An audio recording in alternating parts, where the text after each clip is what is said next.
Apa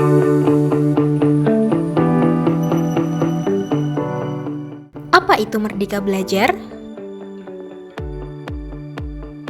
Pada tahun 2020, Menteri Pendidikan dan Kebudayaan Republik Indonesia, Nadiem Anwar Makarim atau Mas Menteri, memutuskan untuk menghapus sistem ujian nasional atau UN.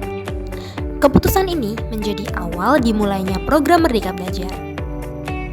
Merdeka Belajar adalah langkah transformasi pendidikan yang disebut sebagai arah kebijakan dan strategi yang diusung oleh Kementerian Pendidikan dan Kebudayaan dan tertuang dalam Rencana Strategis 2020-2024. Merdeka Belajar yaitu salah satu upaya kemerdekaan dalam berpikir dan berekspresi. Pada dasarnya, program Merdeka Belajar ini memiliki tujuan untuk memerdekakan guru dan siswa. Ini sejalan dengan semangat Ki Hajar Dewantara, yaitu memerdekakan manusia, khususnya dalam hal pendidikan.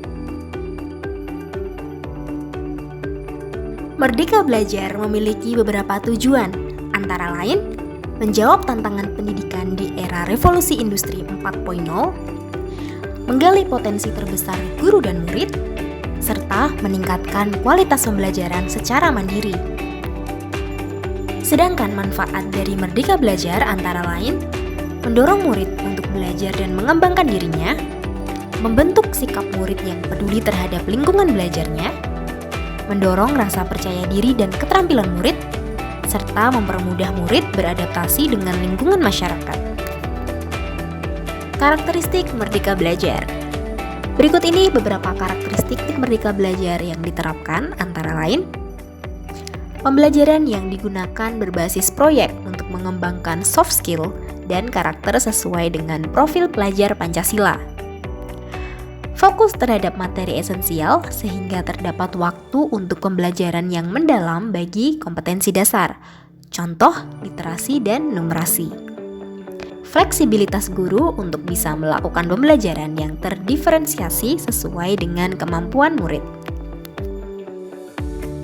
Keunggulan Merdeka Belajar antara lain, materi yang diajarkan lebih sederhana, mendalam, dan fokus terhadap materi esensial saja. Oleh karena itu, murid bisa belajar secara lebih mendalam dan tidak terburu-buru dalam proses pembelajaran, sehingga akan lebih paham dengan apa yang dipelajari. Guru juga lebih leluasa untuk mengajar sesuai dengan tahap capaian dan perkembangan murid. Selain itu, Merdeka Belajar juga lebih relevan dan interaktif karena pembelajaran melalui kegiatan proyek yang memberikan kesempatan kepada murid untuk lebih aktif dan mengeksplorasi isu-isu aktual. Tidak hanya itu, sekolah juga memiliki wewenang untuk mengembangkan kurikulum sesuai dengan satuan pendidikan dan murid. Merdeka Belajar tentu tidak digagaskan secara sembarangan dan asal-asalan. Terdapat beberapa konsep khusus yang menjadi ciri dari Merdeka Belajar sehingga mampu menjadikan pendidikan lebih maju dari sebelumnya. Beberapa konsep tersebut antara lain asesmen kompetensi minimum. Merdeka Belajar diharapkan setiap siswa mampu mengembangkan kemampuan literasi serta numerik yang dimilikinya. Tentunya dengan dasar penilaian yang dilihat dari kemampuan melakukan analisa serta berpikir kritis melalui kemampuan analisa kognitif setiap siswa. Selanjutnya ada survei karakter siswa. Proses penilaian yang dilakukan pemerintah tidak hanya berbasis pada tingkat kualitas pendidikan di masing-masing sekolah, tetapi juga melalui infrastruktur pendidikan dan ekosistem pendidikan di setiap sekolah. Penilaian hasil belajar. Konsep berikutnya yaitu metode penilaian yang tidak hanya berdasarkan hasil ujian nasional saja, tetapi juga melalui hasil portofolio dan penugasan.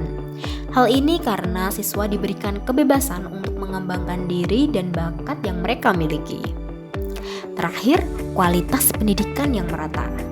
Merdeka Belajar ini memiliki konsep yang mengedepankan keadilan dalam hal pemerataan kualitas pendidikan secara menyeluruh. Hal ini diwujudkan melalui kebijakan afirmasi maupun pemberian kuota secara khusus bagi murid. Merdeka Belajar memiliki beberapa kebijakan pokok. Pertama, tentang rencana pelaksanaan pembelajaran. Format Rencana Pelaksanaan Pembelajaran atau RPP dalam Merdeka Belajar memuat 3 komponen utama, yaitu tujuan, kegiatan pembelajaran, dan penilaian. Sedangkan komponen lain dapat dikembangkan secara mandiri. Kedua, tentang Peraturan Penerimaan Siswa Baru atau PPDB Sistem Zonasi. Pada kesempatan ini, penerimaan siswa baru akan dilakukan dengan menggunakan sistem zonasi yang diperluas atau diterapkan lebih fleksibel, yaitu 50% melalui jalur zonasi, 15% melalui jalur afirmasi, 5% melalui jalur perpindahan, dan sisanya melalui jalur prestasi yang akan disesuaikan dengan kondisi daerah. Dalam penerapannya, daerah memiliki wewenang untuk menentukan wilayah zonasinya. Terkait pilihan implementasi Merdeka Belajar, Kemendikbud telah menyiapkan jalur untuk membantu tahap kesiapan setiap satuan pendidikan. 3 jalur tersebut sudah disesuaikan dengan kondisi dan situasi dari masing-masing satuan pendidikan.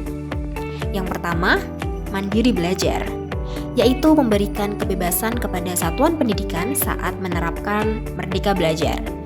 Namun, meskipun demikian, tidak mengganti kurikulum yang sedang diterapkan pada satuan pendidikan tersebut. Yang kedua, mandiri berbagi. Sekolah bisa mengembangkan sendiri perangkat ajar dalam proses penerapan kurikulum Merdeka Belajar. Jalur ini memberikan kebebasan terhadap satuan pendidikan dalam menerapkan Merdeka Belajar ini dengan pengembangan mandiri terhadap perangkat ajar yang telah digunakan. Ketiga, mandiri berubah. Merdeka Belajar memberikan kebebasan kepada satuan pendidikan untuk menerapkan kurikulum merdeka dengan tetap menggunakan perangkat ajar yang sudah disediakan. Merdeka Belajar dianggap sebagai kurikulum dan program yang paling aplikatif. Ini sangat cocok apabila diterapkan dalam meningkatkan pembangunan pendidikan berbasis Industri 4.0. Pendidikan dengan basis Industri 4.0 sepenuhnya memanfaatkan data teknologi sebagai industri masa depan.